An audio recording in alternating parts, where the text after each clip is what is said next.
So this is the Thermarest Neoloft, and this is probably the most comfortable sleeping pad that I've ever slept on.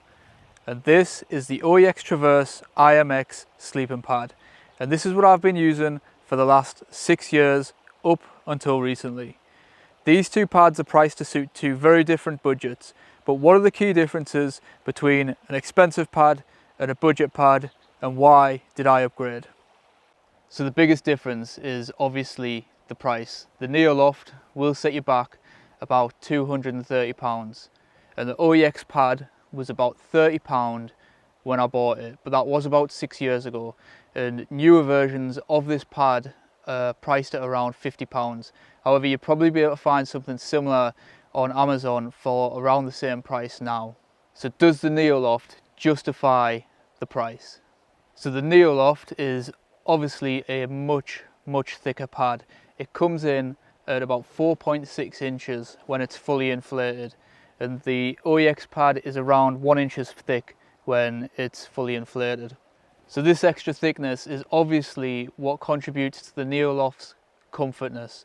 It raises you up off the ground and allows more pressure to be taken off your body when you're lying on the pad before it ends up bottoming out. It's also got this stretchy material on the top that molds to your body when you're lying on it to help you get a better night's sleep. But that extra thickness obviously does come at a cost, and that is something that the OEX beats the Neoloft on hands down, and that is weight and bulk. The weight of the Neoloft is about 900 grams, and it packs down to around the size, just over the size of a 1 litre Nalgene bottle. The OEX pad packs down to around the size of a standard household mug and weighs around 400 grams, so less than half of what the Neoloft weighs. So comfort is only one factor that you should be taking into account when you're buying a sleeping pad.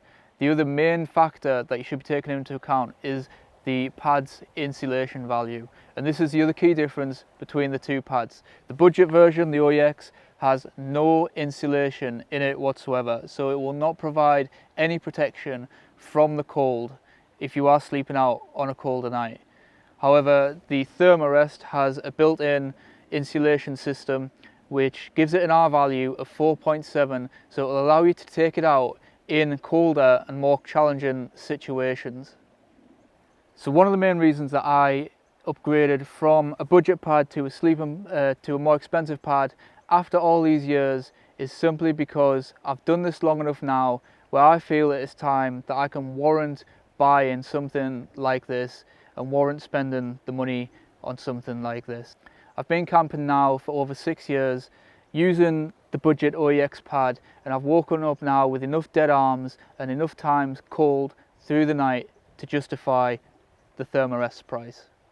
So does that mean that the OEX pad will not make a return to my pack?